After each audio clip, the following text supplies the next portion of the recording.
Alors, bonsoir tout le monde. Bienvenue à cette réunion où est-ce qu'on est rendu? Dans le mois au 7, excusez-moi, le 27 novembre. Noël approche.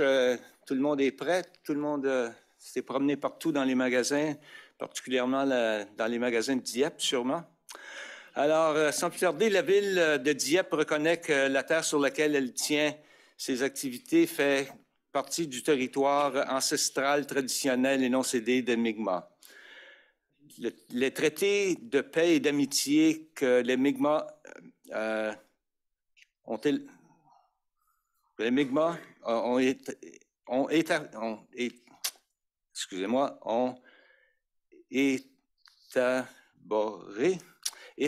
élaboré, de façon conjointe et signée avec la couronne pendant le 18e siècle s'appliquent à ce territoire et les traités n'abordaient pas la cession des territoires ou de ressources, mais reconnaissaient en fait ce qui devait être des relations durables entre les deux parties.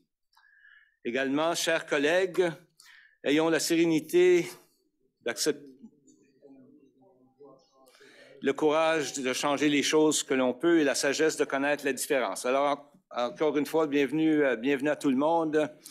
Après ce mot d'ouverture et appel à l'ordre et en termes on a tout le monde, excepté particulièrement, on a deux personnes, excusez-moi, une personne qui manque ce soir. Le conseiller Brideau qui participe à distance. C'est ça, le conseiller Brideau qui est à distance et la conseillère Godbout qui n'est pas ici ce soir. Alors, sans plus tarder, est-ce qu'il y a des déclarations de conflits d'intérêts qui ont été soumises? Non. Alors, on continue avec le prochain item pour l'adoption de l'ordre du jour proposé par le conseiller Thibodeau, appuyé par la conseillère Turgeon-Roy sur la question. Aucune question. Alors, ceux qui sont en faveur de la résolution signifient-le par un oui, de l'avis contraire par un non. Alors, nous allons... L'ordre du jour est accepté par tout le monde et nous allons procéder maintenant avec les présentations. Et nous allons débuter en premier lieu avec l'item 7.1. On reçoit ce soir le chef d'état-major, sergent d'état-major, excusez-moi, monsieur Malenfant, qui est avec nous ce soir. Ça nous fait plaisir de vous avoir, je pense, une deuxième fois que vous venez nous saluer. Alors, un autre. Alors, bon. Non, c'était le bon. C'était le bon? Okay, bonsoir. Et voilà. Merci bien, bonsoir. Bonsoir tout le monde, monsieur le maire, les conseillers et conseillères, membres du public. Alors, moi, je représente la GRC Kodiak ce soir en remplacement de mme Chantal Farah qui n'était pas disponible, mais elle sera sûrement ici sans faute à votre prochaine rencontre publique. Alors, j'ai juste des petits comptes rendus à rendre concernant, pour débuter avec la police communautaire de Kodiak. Alors, le 13 novembre dernier, les membres de l'unité de police communautaire ainsi que le recruteur actif de la GRC ont tenu un événement de recrutement appelé « Venez vous entraîner avec un recruteur au centre YMCA du boulevard Vaughan Harvey à Moncton ». Au cours de l'événement, nous avons pu entrer en contact avec près de 50 jeunes qui s'intéressent aux forces de l'ordre et potentiellement une carrière au sein de la GRC. Les candidats ont été soumis à divers exercices physiques conformes aux exigences des tests physiques de la GRC. Alors, nous avons pris le temps de répondre aux questions et de fournir plus d'informations aux participants. Plusieurs candidats ont été ravis des nouvelles ententes de préaffichage, ce qui donne l'option de demander de retourner dans votre province une fois avoir fini l'entraînement à l'académie. So, c'est assez nouveau cette année maintenant. Si vous voulez postuler pour la GRC, vous pouvez signer une entente, en fait, revenir au Nouveau-Brunswick, puis je suis confiant que ça va aider au recrutement des membres. La semaine dernière, nous étions fiers d'annoncer l'ouverture de notre nouveau bureau satellite situé au 795 rue Main à Moncton. Ce bureau satellite est un espace additionnel nécessaire visant à répondre aux besoins du service policier en croissance qui dessert la communauté des trois communautés. Ce local est occupé par le groupe de la police communautaire et ce nouveau milieu de travail va leur permettre de poursuivre leur important travail dans la collectivité. Un simple rappel que même si une équipe de policiers et d'employés travaille dans ce bureau, celui-ci n'est pas un point de service et n'est pas ouvert au public. Le va-et-vient des employés de ce bureau sera constant puisque leur important travail se fait dans l'ensemble des collectivités qu'ils desservent.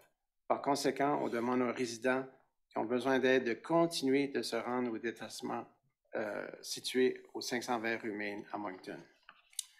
Du côté de l'unité de réduction de la criminalité, en août dernier, l'unité de réduction de la criminalité et l'unité intégrée provinciale ont lancé une enquête sur les activités de drogue illégales d'un individu de la région de Moncton. Nous avions reçu des informations selon lesquelles le suspect faisait du trafic de drogue à partir de sa résidence et à un hôtel situé à Moncton. Le 8 novembre, nos policiers ont exécuté 2 mandats de perquisition à l'hôtel et à la résidence du suspect. Ils ont saisi, entre autres, un demi-kilo de fentanyl, une grande quantité de méthamphétamine en cristaux, une somme d'argent et divers accessoires liés à la drogue. La semaine suivante, la même équipe a effectué un mandat de perquisition sur l'avenue Edgett à Moncton, en lien avec une enquête d'actes de violence survenus dans la région de Saint-Antoine. Lorsqu'ils ont exécuté le mandat, ils ont saisi une grande quantité de fentanyl, de la méthamphétamine en cristaux, de la cocaïne, ainsi que plusieurs armes à feu et accessoires liés au trafic de drogue. Un homme et une femme ont été arrêtés sur place et font face à plusieurs accusations. Du côté de notre groupe des enquêtes générales, le 17 novembre dernier, le service régional de Kodiak de la Jersey a reçu un appel concernant des menaces provenant d'un groupe de discussion en ligne visant une école de la région de Moncton. Les menaces décrivaient une future fusillade à une date et une heure inconnues. La priorité numéro 1 de la Jersey de Kodiak est d'assurer la sécurité du public et nous avons pris ces menaces extrêmement au sérieux. Notre équipe d'enquêteurs a travaillé de longues heures pendant toute la fin de semaine, ce qui a amené à l'arrestation de 2 jeunes et d'un homme de 19 ans le 19 novembre. Les 2 jeunes ont été remis en liberté sous couvert de documents remis à leurs parents et l'adulte a été placé en détention provisoire. Notre équipe de police communautaire a aussi travaillé de concert avec les districts scolaires pour assurer la bonne communication pour qu'ils puissent déterminer leur protocole à suivre et à préparer le retour à l'école le lundi suivant. Et dès le lundi matin, nos membres ont dédié une présence additionnelle durant toute la journée scolaire ainsi que toute la semaine afin de réassurer les parents et les enfants qui fréquentaient l'école. Alors, comme toujours, chaque fois qu'une menace est proférée contre une école ou des enfants, nous prenons extrêmement au sérieux et déployons toutes les ressources nécessaires à l'enquête, comme que vous pouvez le constater. Alors, c'est complet pour moi ce soir. Est-ce que vous avez des questions? Merci. Question de la part des membres du Conseil. Une facile ce soir? Oui, ça a l'air comme si ça va être facile ce soir. Alors, merci d'être venu. Vous êtes toujours bienvenus à rester sur place, mais on comprendra que vos activités vont probablement vous amener ailleurs assez rapidement. Alors, merci encore une fois pour votre présence et pour l'information partagée avec nous tous. Merci. Bonne soirée. Bonne fin de soirée. Alors, ça nous amène à la présentation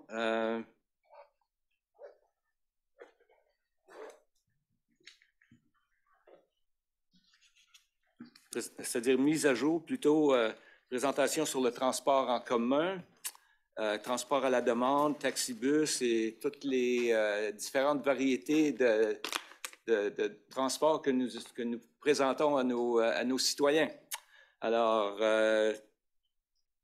Monsieur Jérémy Aubé, bonsoir. Du public. Donc, je suis ici ce soir, comme l'avait indiqué M. le maire, pour faire une mise à jour sur les services de transport à la demande puis de taxibus, puis également faire une genre de mise en contexte pour un mémo, une résolution qui va suivre plus tard dans l'agenda pour la rencontre de ce soir. Donc, j'aimerais commencer par peut-être faire un peu un contexte au niveau visuel en termes de zone de desserte pour nos différents services, puis, ainsi qu'au niveau de l'horaire. Donc, premièrement, comme vous voyez à l'écran, pour le transport à la demande, ce qu'on voit sur la carte, C'est essentiellement la zone de desserte pour le service de transport à la demande qui englobe le périmètre urbain, en gros. Puis ce qu'on voit à l'écran en termes de petits points bleus avec les logos d'autobus, mais c'est les arrêts sur notre territoire. Donc, essentiellement, notre service de transport à la demande est constitué de ce territoire-là qui est en genre de vert ou aqua.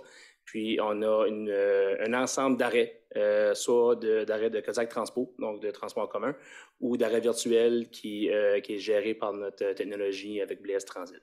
Donc, c'est de cette façon-là qu'on opère le transport à la demande présentement. En termes d'horaire pour le transport à la demande, donc actuellement, on offre du service en soirée, la semaine, de 18h30 à 22h, ainsi que le samedi de 6h30 le matin à 21h30 le soir, puis également le dimanche de 10h à 18h. Donc, c'est l'horaire actuel du service de transport à la demande. Si je poursuis avec un contexte actuel pour le service de taxibus, donc présentement, le service de taxibus, en termes de zone de desserte, comme vous voyez à l'écran juste ici, on a 2 zones dans la ville où on dessert le taxibus. Donc, c'est dans le secteur Amiraux et le secteur Champlain. Puis, le service de taxibus permet essentiellement la correspondance à des points de transfert vers le transport en commun avec Kodiak Transpo aux heures de pointe en semaine. Donc, c'est simplement pour aller desservir des régions de la ville qui ne sont pas présentement servies par le transport en commun. Donc, on va voir à l'écran juste ici. On a le secteur Champlain où ce qu'on a juste ici le secteur qui est servi. Puis, on a un point juste ici de transfert qui est situé à la coop ou IGA.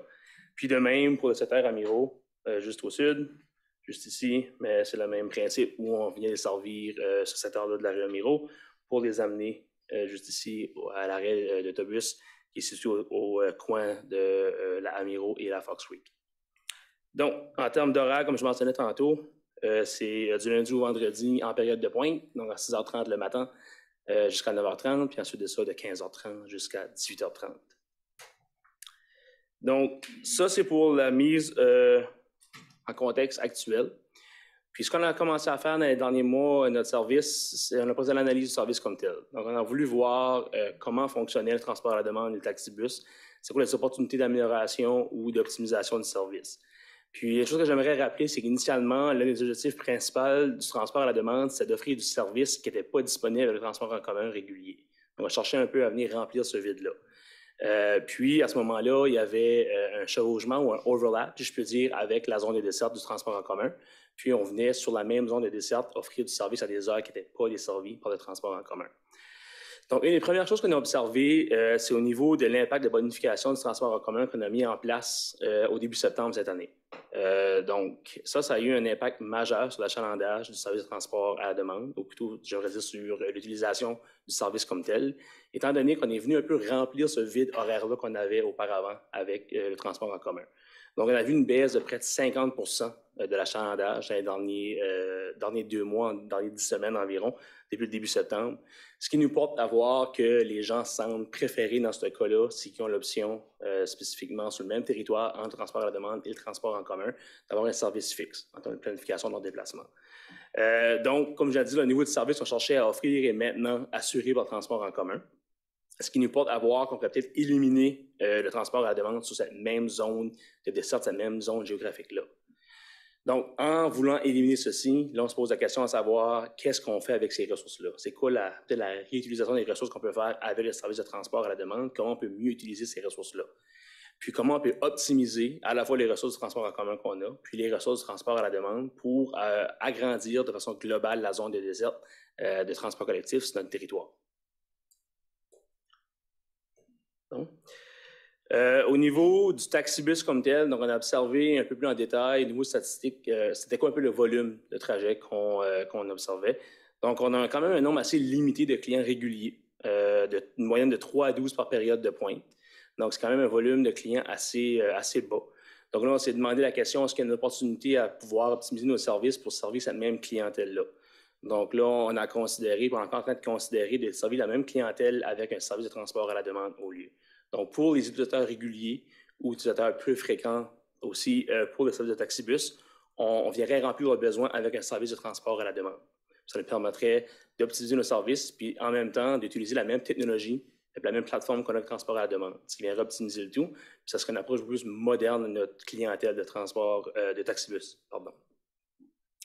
Un autre élément aussi qui serait important que je vais mentionner, ce serait l'obtention de statistiques. Donc, présentement, en ayant deux services séparés, on gère les statistiques de façon différente, ce qui ne permet pas nécessairement d'avoir une approche combinée pour mieux comprendre de façon globale c'est quoi les déplacements des gens.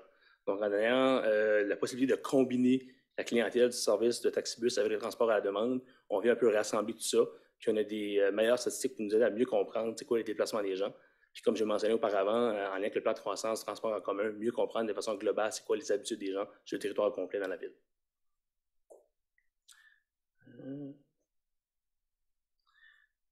Donc, je vais parler d'optimisation des services. Donc, ce qu'on viserait essentiellement à faire, ça serait de combiner le service de transport à la demande puis le service de taxibus. Puis, ça correspondrait en même temps à la fin du projet pilote comme tel du transport à la demande. Donc, jusqu'à présent, le transport à la demande est encore un projet pilote. Puis, ce qu'on viserait à faire dans le même exercice, c'est d'établir c'est quoi la place permanente de ce service-là dans la ville, dans notre offre de mobilité pour nos citoyens. Donc, ça nous permettrait, comme je disais tantôt, une expansion de la zone de dessert globale du transport collectif sur notre territoire. Puis, également au niveau de l'horaire. Donc, on aurait bonification, on serait en mesure d'offrir du service dans la plage horaire qui était jusqu'à présent vide, de 9h30 à 15h30 en semaine. Donc, on va voir des prochaines diapos, la nouvelle horaire qu'on aurait, je dirais, combinée avec le nouveau service révisé qui serait la combinaison du transport à la demande puis du taxibus. Donc, le concept serait essentiellement d'avoir une zone de transport à la demande combinée avec des points de transfert pour le transport en commun fixe avec Kodak Transpo. J'ai une carte qui va mieux le démontrer tantôt.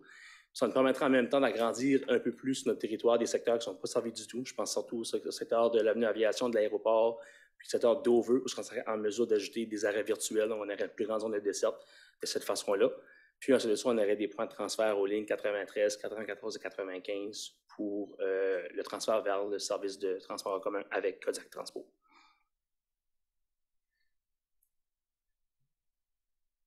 J'aimerais aussi rajouter qu'on considère le fait qu'à certaines périodes de la journée, il pourrait y avoir une plus grande demande. Donc, pour mener le même niveau de service qu'on a présentement avec les deux services séparés, on regarderait ajouter un deuxième véhicule aux heures de pointe pour ce nouveau service révisé-là, pour mener le niveau de service au travers de l'horaire au complet. Donc, visuellement, c'est à ça que ça ressemblerait, la nouvelle zone de dessert pour le territoire combiné. Donc, la zone en orange que vous voyez, ça serait la nouvelle zone de transport à la demande combinée comme telle. Puis, ce que vous voyez en vert, en mauve et en violet, c'est seulement les trajets fixes de Kodak Transpo. Donc, juste ici, en vert, c'est le trajet Champlain. En mauve, c'est le trajet central, 94.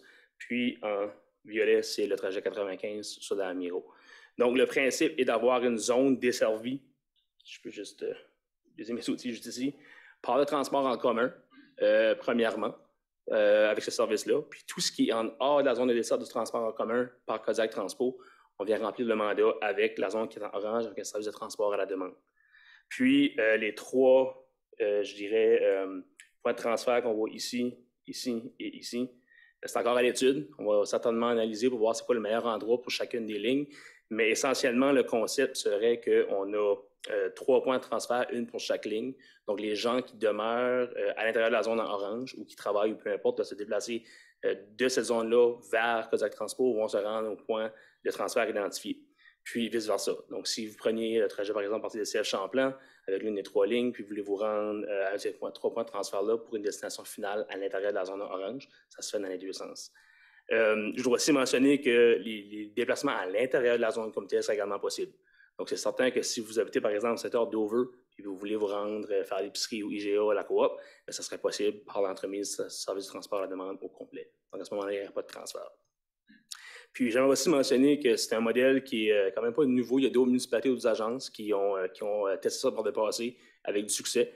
J'ai des conversations avec Saint John Transit, ici au Nouveau-Brunswick, puis également Metrobus à Saint John's à Terre-Neuve, qui ont un modèle très similaire à ceci, pour être capable de livrer du service dans des zones que le transport en commun régulier ne livre pas. Puis, on a eu des très bonnes choses à dire par rapport à cette approche-là. Donc, en termes d'horaire comme tel, là, je vois que mes petits barbouillons n'ont pas disparu. Là. Donc, le nouvel horaire sera un horaire combiné des deux essentiellement. Puis ça viendrait s'enligner avec l'horaire qu'on a avec Kodak Transpo. Donc, essentiellement, du lundi au vendredi de 6h à 22h, également le samedi, puis le dimanche de 9h à 18h30. Donc, si on veut permettre aux gens de se déplacer sur le territoire d'un bout à l'autre, je peux dire comme ça, mais il faut que nos horaires s'enlignent. Parce que pour bien des gens, ce que ça va représenter, ça va être un déplacement à l'intérieur de la zone, puis ensuite, un point de transfert vers la destination finale. Donc, c'est important de bien aligner nos horaires. Donc, c'est ce qu'on aurait avec ce qui est à l'écran tout de suite. Puis, je vais aussi mentionner, faire un petit astérisque, qu'une grande différence en termes d'horaire, ce serait l'ajout de service qu'on n'a pas du tout présentement, de 9h30 à 15h30 en semaine. Donc, ça viendrait un peu remplir ce vide-là qu'on aurait pour avoir un horaire complet de façon similaire à notre service de transport en commun qu'on a présentement. Donc, en termes de prochaines étapes, donc la première étape, ça serait une question de prolonger les ententes qu'on a présentement avec nos fournisseurs de services pour le transport à la demande, donc à court terme, pour le premier trimestre 2024. Simplement, donner la chance de bien faire l'exercice à l'interne, de bien planifier la transition qu'on veut faire. C'est justement ça, le mémo que j'ai mentionné tantôt, j'ai fait référence, qui s'en vient un peu plus tard dans la soirée. Ensuite de ça, on garderait avoir un appel d'offres pour le fournisseur de services au niveau de l'opération et de l'exploitation de ce service-là en janvier. Puis, la mise en œuvre, coordination avec les parties prenantes et les différents fournisseurs de services, ça sera un effort qui serait déjà entamé en décembre. C'est un effort quand même assez important. Puis, se poursuivrait probablement jusqu'au début mars 2024. On garderait ensuite à préparer un genre de mini-plan de communication pour les usagers pour faire certain que les gens qui utilisent le service comprennent très bien les différences qu'il y aurait avec ce nouveau service révisé-là. Puis, finalement, on vise le début du nouveau service révisé de transport à la demande, comme je l'ai présenté ce soir, au début du deuxième trimestre 2024, donc le 1er avril 2024. Est-ce qu'il y a des questions ou des commentaires? Merci, M. Aubé. Je suis convaincu que tout le côté communication va être très important quand on change tout le temps, quand on fait des petits changements. Des fois, faut être particulièrement vigilant pour s'assurer qu'on peut rencontrer le plus grand nombre possible de personnes. Absolument. OK. Alors, il semble que vous êtes populaire ce soir. Premièrement, Mme Mélissa Jeannet. Merci pour la présentation, c'est super. J'aime bien voir l'augmentation de l'horaire, ça va bien fonctionner avec Kodiak Transpo. J'ai quelques questions. La première, c'est par rapport c'est une zone qui va être un peu étendue, oui. Dans le sens que, ça va être quoi? On a 2 autobus à transport à la demande qui sont en fonction, qui vont partir, peut-être, il y en a qui vont se rendre jusqu'à l'aéroport, puis là, ils vont devoir retourner dans le coin d'Over. Est-ce que ça va être efficace de faire tout ça? Dans le fond, ce qu'on a présentement, c'est une zone agrandie de ce qu'on a. Donc, la zone qu'on voit à l'écran est essentiellement, en termes de superficie, plus petite que la zone qu'on a aujourd'hui. Donc, ce qu'on anticipe, sur les statistiques de l'échange des derniers mois, c'est qu'on serait capable de répondre à cette demande-là, étant donné un territoire moins grand. J'ai parlé d'ajout, par exemple, au secteur de l'aviation, l'aéroport, le secteur d'Over. Je dirais le positif ici, c'est qu'on vient servir des petites régions qu'on ne servait pas avant, c'est déjà un gain dans ce sens-là. Mais de façon générale, c'est un plus petit territoire qu'on vient servir avec un service différent. Donc, on n'est plus venu séparer en termes de couverture géographique. Telle zone est servie par un tel service, puis le noyau urbain, appelons-le comme ça, avec les 3 trajets de Kodiak Transport sont servis par un autre service, puis on fait le lien entre les deux. Oui, c'est bien, ça a l'air d'optimiser qu'est-ce qu'on a d'une bonne façon. Il y a une question que je me demandais aussi. Moi, j'ai beaucoup de parents qui m'ont approché pour dire « Ah, c'est tellement super le transport à la demande, je peux booker ça pour mon pré-ado, mon jeune ado, puis ça m'aide, et s'il y a besoin de se rendre à telle activité, là, ça va être moins disponible pour eux. Là, maintenant, ils vont devoir utiliser les transports en commun qui a les vraies lignes, là. » Je pense que les parents étaient rassurés d'utiliser le transport à la demande parce que c'est un plus petit véhicule, puis ils viennent les chercher à une telle heure, ils savent, puis ça les amenait presque porte à porte, là. Fait que là, ça va être peut-être un petit défi de communication avec les parents qui utilisaient ça. Je ne sais pas si vous avez analysé ça. C'est un très bon point que vous amenez, conseillère Jeannin, puis c'est certain qu'on a considéré jusqu'à date, puis ça vient un peu rechercher justement l'aspect communication. Dans mon opinion personnelle, je pense que le transport en commun régulier est autant sécuritaire, mais c'est question souvent de juste convaincre les gens et de bien faire comprendre comment les services fonctionnent. Il y a un effort à faire à ce niveau-là aussi. C'est certain qu'on a considéré ça aussi, c'est la différence qu'on allait avoir du fait qu'on allait réduire la zone mais pour optimiser nos ressources en même temps.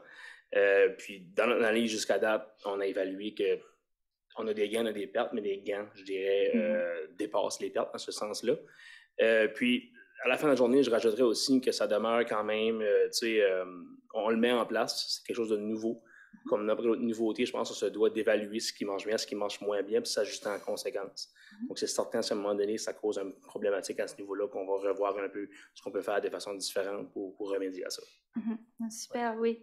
Moi aussi, je suis d'accord que nos lignes régulières sont très sécuritaires, puis je vois pas de problème à envoyer mes enfants là-dessus. Donc, c'est peut-être niveau communication, il faudra faire un effort pour... C'était comme une porte d'entrée pour ces parents d'utiliser le transport à la demande. Maintenant, si on peut les diriger vers le transport régulier, ce serait bien. Absolument. Merci beaucoup. Merci. Merci, Madame Leboutillier. Oui, merci beaucoup, M. le maire. L'impact sur le budget, c'est quoi? Donc, dans le budget que vous avez approuvé il y a quelques semaines, la bonne de service qu'on voulait faire était déjà incluse là-dedans. Donc, on l'avait planifié à l'avance, je dirais, l'ajout de service. Essentiellement, le gros morceau, c'est l'ajout de service de 9h30 à 15h30 dans l'après-midi. Donc, on avait planifié à l'avance en termes de niveau de service qu'on avait besoin d'accomplir. Donc, il n'y aurait pas d'impact supplémentaire au budget 2024, si je peux dire comme ça. OK, parfait. Oui. Tout de suite, la capacité du transport à la demande, on a vraiment un gros autobus qui circule, là. Hein? On a un minibus de 11 passagers, un oui. minibus. Oui. Puis ça fait qu'on va en acheter, on va sous-contracter. Bien, présentement, comment ça fonctionne, c'est qu'on a un véhicule de 11 passagers, puis on a un fournisseur de service qui a 2 mini-fourgonnettes de 6 passagers. Donc, on active le deuxième véhicule dans les périodes de plus achalandées. Donc, ce qu'on avait avant la bonification de ce transport en commun en septembre, c'est qu'on observait que souvent, les samedis après-midi, par exemple, c'est une période très achalandée. Donc, on a fait une modification mineure, puis on se disait, on va activer de façon automatique pendant 4 heures de temps un deuxième véhicule qui se trouvait être une mini-fourgonnette pour venir combler ce besoin-là. Avec les statistiques qu'on a observées depuis le mois de septembre, on a pris la décision de complètement éliminer ce besoin-là parce que simplement le minibus réussissait à remplir cette demande-là. Donc, ce qu'on anticipe de faire pour débuter avec ce service ici, ça va être de continuer à opérer comme on opère aujourd'hui. Donc, le minibus est le véhicule principal, puis on vient activer les mini-fourgonnettes aux heures de pointe les matins et l'après-midi, sachant qu'on vient combiner 2 services ensemble. Donc, on vient chercher une clientèle de notre côté et une autre de l'autre côté. Donc, pour assurer aux heures de pointe qu'on n'a pas de problème de capacité, on va avoir un deuxième véhicule assigné à ces heures de pointe-là. Puis, encore une fois, on va devoir évaluer comment ça fonctionne. Au niveau statistique, est-ce qu'on a des problèmes de capacité d'achalandage? À ce moment-là, on va voir ce qu'il faut faire pour s'ajuster. Mais j'ai envie de dire qu'on ne saura pas exactement c'est quoi l'impact total avant de voir comment les gens vont opérer ou utiliser le nouveau service. Mais c'est certainement sur le radar de devoir de continuer à analyser l'achalandage qui va se passer avec le nouveau service sous le modèle révisé. OK. Le coût pour le transport à la demande, on est rendu à quoi? Le coût, vous voulez dire en termes de budget? Non, excusez-moi. Le coût pour s'y adhérer, pour le service, pour les résidents? Oui, le service est encore gratuit présentement, étant donné que c'est un projet pilote. Oui. On a eu des discussions avec nos fournisseurs à ce niveau-là également pour savoir comment on pourrait intégrer la tarification. Puis à ce moment ici, étant donné qu'on a un modèle où on doit faire des transferts de services, je dirais qu'il y a des défis à 2 niveaux. De un, ce qu'on passe d'un service à un autre, c'est un défi en termes de technologie puis de système de gestion de paiement, par exemple, de passer du service de transport à la demande avec un transfert Cosac Transpo. Donc, ce qu'on voudrait éviter que nos citoyens, par exemple, payent 2 fois, il faudrait que le système se parle. Je peux dire ça comme ça. Puis il y a des défis technologiques à ce niveau-là. Le deuxième, je dirais, défi aussi, c'est de comment intégrer la tarification dans notre service comme tel.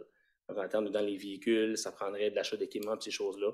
Donc, jusqu'à présent, la décision qu'on a eue à l'interne, c'était de maintenir la gratuité dans le service de transport à la demande comme tel, pour l'instant, puis qu'on s'explorer ce que les meilleures options pour amener une tarification éventuelle à ce service-là aussi. Mais ce qu'on essaie d'éviter, c'est que les gens ont à payer 2 fois, par exemple, ce qu'ils doivent transférer. Donc, tout, je dirais, la logistique nécessaire, être capable d'assurer que je me rends du point A au point B dans la ville, mais je paye seulement un tarif de 3 $. C'est ça qu'on regarde à ce moment ici, pour voir comment mieux réussir à faire ça. Là. Donc, ça va faire partie de l'analyse aussi dans les prochaines semaines, les prochains mois pour la mise en œuvre du service. C'est juste pas décidé encore si, une fois qu'on arrive au 1er avril 2024, si qu'on va intégrer la tarification ou non à ce moment-là, dépendant comment on a réussi à évoluer sur cet aspect-là du projet. Oui, on ne voit pas de défi avec le nouvel ajout d'heures à l'utilisation de ton résident en transport en commun qui est payable et l'autre qui est gratuit. Je pense que... Puis, écoutez, je peux voir qu'on a un défi. On l'a dans le futur, sur l'avenir futur, d'essayer d'équilibrer parce que le résident dit « Pourquoi moi, il faut que je paye? » Quand l'autre à côté de moi, lui, il est gratuit aussi. Là, ça fait que... Mais en même temps, la plupart du temps, il y a un transfert et il se doit d'être payé de toute façon. Puis par rapport à ça, justement, quand on a commencé à étudier la question, on a essayé de chercher nos statistiques, puis je n'ai pas les chiffres avec moi, je m'excuse, je pourrais les ressortir, là, mais essayer de comprendre de meilleure façon les gens qui auraient un trajet totalement gratuit. Donc, les gens qui se déplacent simplement à l'intérieur de la zone qui est en orange sur la carte, c'est une très petite fraction. Au top de ma tête, je pense que c'est en bas de 10 %. Là. Mais encore là, c'est un très bon point, puis on continue à évaluer comment on peut avoir une tarification dans nos services là, quand ça sera le temps. Merci beaucoup. Puis c'est bien d'essayer des différentes choses, d'essayer d'innover. Puis peut-être ça va peut-être nous amener ailleurs aussi dans le futur. Ces choses-là. Merci beaucoup. Merci, bonne journée. Merci. Il n'y a personne d'autre. Alors, moi, comme vous savez, je suis grandement en faveur du transport en commun qui est gratuit pour tout le monde dans la ville de Dieppe. Alors, ça demeure un objectif et un défi que je lance toujours aux gens de l'administration pour le peu d'argent qu'on reçoit. Je sais que c'est peut-être pas populaire dans certains milieux, mais la réalité, c'est que c'est si qu'on veut que les gens pensent plus vers, puis qu'on réduit le montant d'automobiles sur nos chemins, c'est vraiment d'avoir un transport en commun qui est en santé. Même si c'est nous autres qui doivent payer pour la santé du système, parce que ça va, tous nos citoyens peuvent en profiter à ce moment-là sans aucune discrimination. On le sait que dans le passé, on a fait des projets, puis souvent le commentaire que moi je recevais des gens, c'est vous parlez beaucoup, mais moi je ne peux pas me débarrasser de mon deuxième automobile que j'ai parce que vous êtes à gauche, puis à droite, puis dans le milieu, puis vous revenez, puis vous vous promenez partout. Alors, ce n'est pas une critique envers vous spécifiquement, là, je parle globalement. Puis je pense que ça doit être un objectif avec lequel on doit y arriver. Bien noté. C'est tout. Merci. Merci beaucoup pour la présentation, M. Aubé. Merci beaucoup. Prochain item. Questions du public, de notre vaste public. Pas de questions ce soir, non? Alors, on va continuer. Pas de questions sur l'Internet non plus. Alors, on continue avec l'item 9, l'adoption du procès-verbal de la dernière réunion proposé par le conseiller Thibodeau, appuyé par le conseiller Godette. Sur la question. Aucune question. Alors, ceux qui sont en faveur de la résolution, signifiez-le par un oui. De l'avis contraire par un non. Et excusez. L'adoption du procès-verbal est faite. Ça nous amène au point 9, 9.1, réunion ordinaire du Conseil tenue le 14 novembre. C'est ça qu'on vient de faire, exactement. Oui. Je me suis mélangé dans mes mots. Alors, l'item 10, les motions, mémorandums et nominations au 10.1 du côté de l'administration. M. Mélenchon. Alors, périodiquement, on rend public des ratifications des directives à huis clos. Alors, en premier, on a un entente de développement sur la rue principale ouest que l'on rend public a été adopté le 13 juin dernier, en 2022, excusez. Alors, deux éléments clés de cette ratification d'entente, c'est qu'on a acheté une parcelle de terre pour avoir une plus grande emprise de rue publique et aussi on a fait une contribution pour faire la construction d'une parcelle d'un trottoir. Alors, ceci, c'est les deux bâtiments du bloc appartement du boulevard Dieppe, pas loin de la Coop. Alors, ça, c'est la première directive que l'on rend publique ce soir. La deuxième, c'est on a donné notre appui formel à la Commission des services régionaux du Sud-Est pour faire une demande de financement envers le sentier de la ligne côtière. Alors, ceci, c'est un projet de sentier qui rejoindrait la ville de Dieppe à la ville de Shediac. Alors, on a donné notre appui formel à ce partenariat-là. Et en troisième, on a, comme que vous savez bien, le gouvernement fédéral a fait une annonce pour du financement de l'ordre de 4 milliards de dollars à travers le pays jusqu'en 2026-2027 pour voir stimuler la construction de logements à travers le pays. Alors, dans le cadre de ce processus, la Ville devait proposer un plan d'action pour comprendre 7 initiatives qui visent justement à stimuler la construction de logements de notre communauté. Et les 7 initiatives que la Ville de Dieppe veut adhérer à cette demande. En premier, c'est permettre le logement d'accessoires au sein des habitations jumelées. En deuxième, mettre en place une politique sur le logement abordable. Troisième, mettre en œuvre un système de permis électronique. Quatrième, adopter un plan secondaire pour le prolongement du boulevard Dieppe. 5, mettre en place des redevances d'aménagement pour financer un nouveau secteur d'aménagement. 6, adopter un nouvel arrêté de lotissement. Et 7, adopter une stratégie de croissance urbaine. Alors, il y a certaines choses qui ont été entamées, il y a d'autres choses qui s'en viennent prochainement. Et notre demande d'aide financière fut soumise pour un projet d'environ 5,5 millions de dollars. Alors, on est toujours en attente d'une réponse et on souhaite avoir ce financement-là pour certainement faire des investissements stratégiques dans certaines parties de notre municipalité. Alors, c'est pour rendre ces directives ici publiques, Monsieur le maire.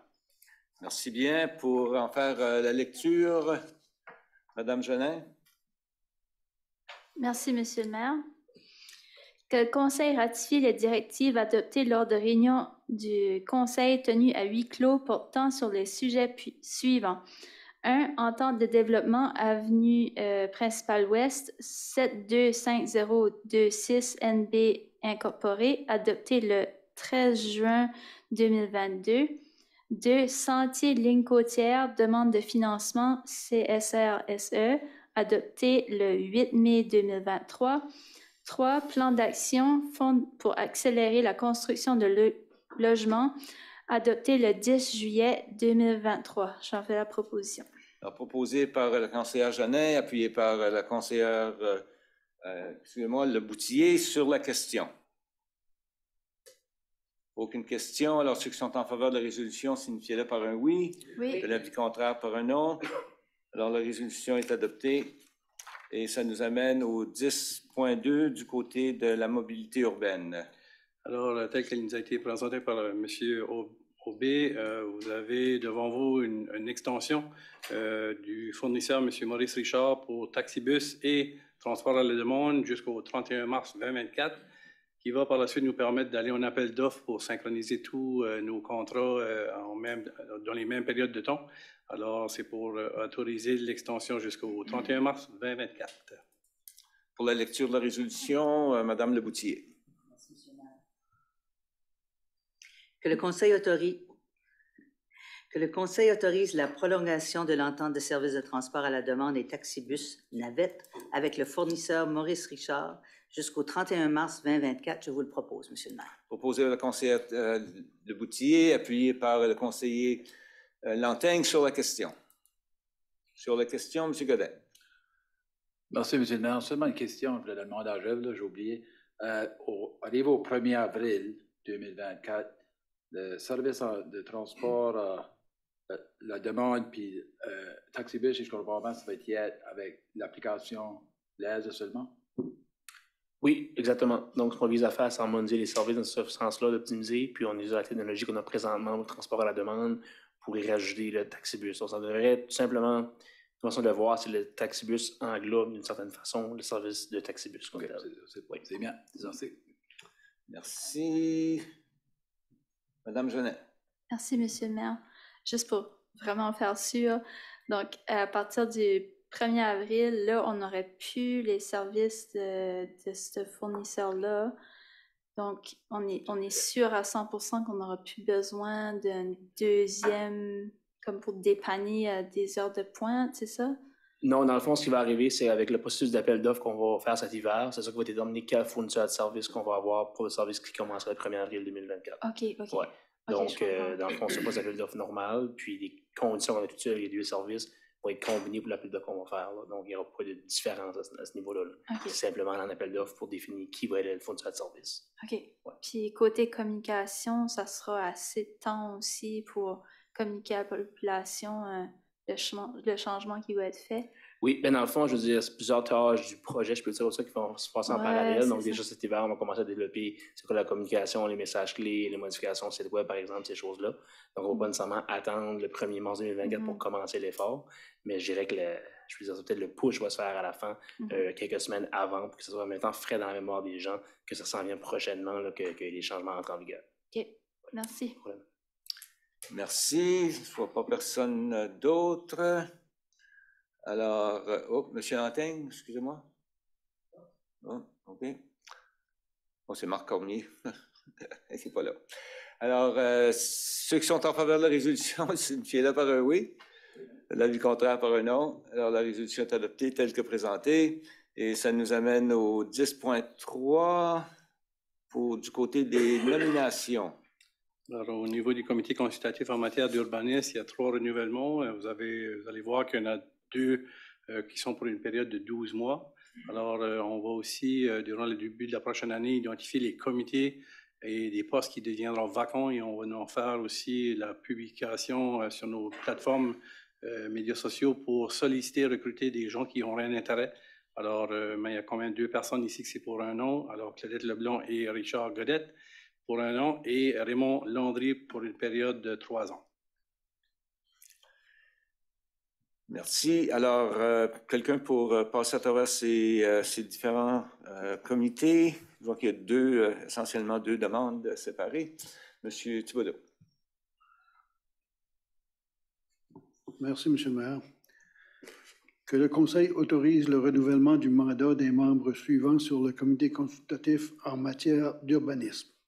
Claudette Leblanc, mandat se terminant le 31 décembre 2024. Raymond Landry, mandat se terminant le 31 décembre 2026. Et Richard Godette, mandat se terminant le 31 décembre 2024. Je le propose, Monsieur le maire. Merci. Proposé par le conseiller Thibodeau, appuyé par le conseiller Godette sur la question. Aucune question. Ceux qui sont en faveur de la résolution signifient-la par un oui. Oui. De l'avis contraire par un non. La résolution est adoptée telle que présentée et ça nous amène au 10.3.2 pour échec au crime. Alors, encore une fois, une autre nomination d'un renouvellement. Alors, M. Yvon Comeau pour une période de 3 ans jusqu'en décembre 2026 pour un renouvellement. Merci. M. Thibodeau pour la lecture. Merci. Que le Conseil autorise le renouvellement du mandat d'Yvon Comeau au Conseil d'administration d'échec au crime de Nouveau-Brunswick pour un autre mandat se terminant le 31 décembre 2026. Je le propose, Monsieur le maire. Merci. Alors, proposé par le conseiller Thibodeau, appuyé par la conseillère Jeannin sur la question. Aucune question. Ceux qui sont en faveur de la résolution signifient-le par un oui. Oui. De l'avis contraire par un non. La résolution est adoptée telle que présentée. Dans les autres secteurs, pas d'arrêts municipaux, pas d'avis de motion. Et on en arrive à notre numéro favori, le numéro 13, demande de renseignements et annonce de la part des membres du conseil municipal. Puis je pense que il me semble que la dernière fois que j'avais commencé c'est de l'autre côté qu'on commence. Je vais prendre votre parole. Et M. Lantin, allez-y. On va vous prendre au dépourvu. Rien pour moi, Monsieur le maire, ce soir, donc bonne soirée tout le monde. Merci bien. Madame Turgeon-Roy, excusez-moi. Oups. Voilà. Merci, Monsieur le maire. Je veux juste en profiter ce soir pour annoncer ou de faire la promotion du marché des fêtes qui est de retour cette année à la Maison d'Oiron ce dimanche et aussi dimanche suivant, le 10. Donc, j'encourage les résidents de venir participer, de faire leurs emplettes du temps des fêtes, puis justement encourager les artisans locaux. Donc, il y a une belle programmation toute la journée. Allez voir le site web de la ville de Dieppe. Donc, c'est ça. Bonne semaine. Merci. Merci bien, M. Thibodeau. Merci, M. le maire. Moi, j'ai rien pour cette semaine. Merci. Merci bien, Mme Genet.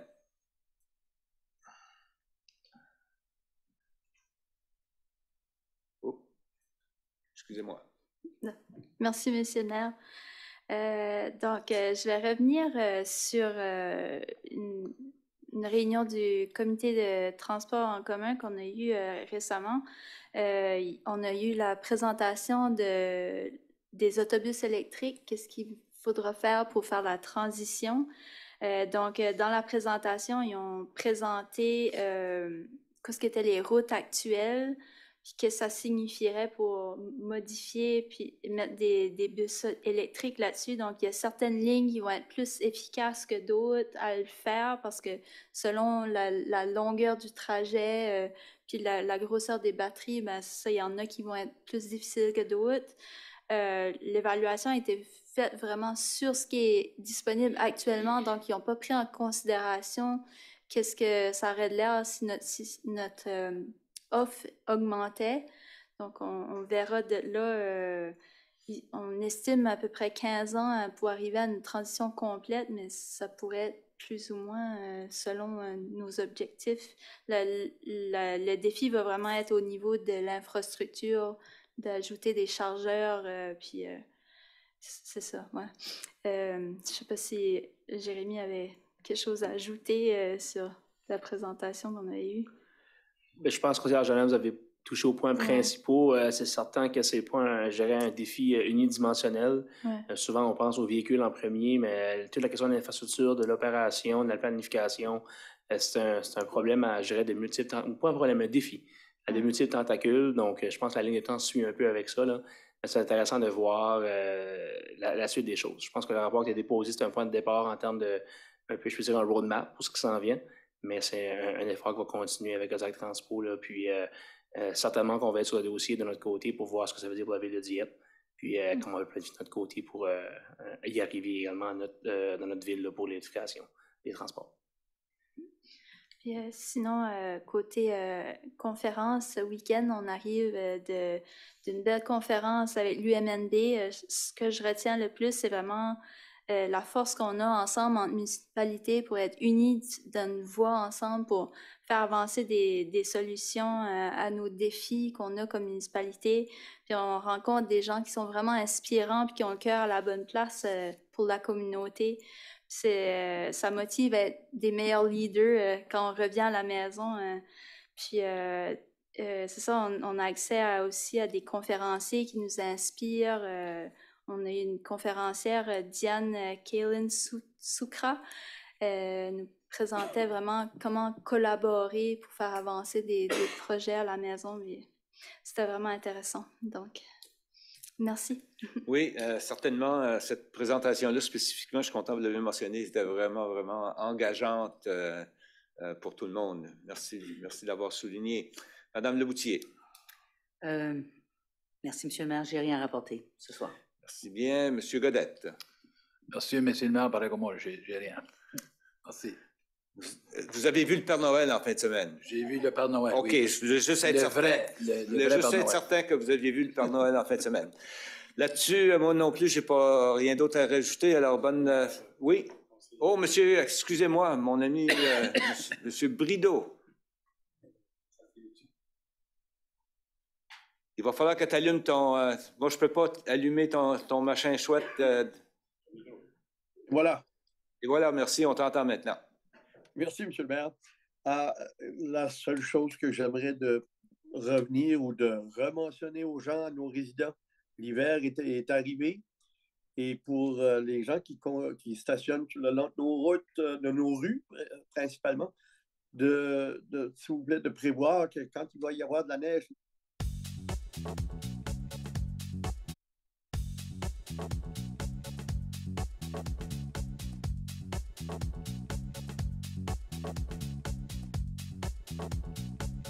souhaite un bon hiver et une bonne semaine. Merci, M. le maire. Merci bien. Alors, bonne fin de parcours d'ici à la fin de l'année. Il nous reste encore quelques quelques réunions, mais disons que les choses, on sent bien à Dieppe. Des fois, on dit quand on se compare, on se console. Puis je dois dire qu'après avoir participé à la réunion des municipalités, moi aussi en fin de semaine, je pense qu'on n'a pas grand-chose à demander de d'autres personnes. Mais par contre, on se doit de remercier nos employés puis l'administration pour le travail que vous faites. Trop souvent ou pas assez souvent, selon les cas, c'est soit les pots de fleurs ou juste avec le pot ou ben juste avec des fleurs. Alors, on va essayer de continuer dans la bonne direction de ce côté-là. Alors, à la prochaine réunion, qui nous en reste quoi? Une autre réunion avant la fin de l'année, puis à ce moment-là, ben, on vous souhaitera une bonne et heureuse année. Tout de suite, on va juste vous demander de rester aux aguets pour tout ce qui se passe sur la route. Puis on espère aussi qu'au cours des prochaines semaines, d'avoir des bonnes nouvelles de nos collègues provinciaux et fédéraux. On ne sait jamais, des fois, un cadeau de Noël, ça ferait du bien. On attend pour des cadeaux, puis on va continuer, on va être patient, on va être des bons enfants. Bonne fin de soirée à tous. Salut.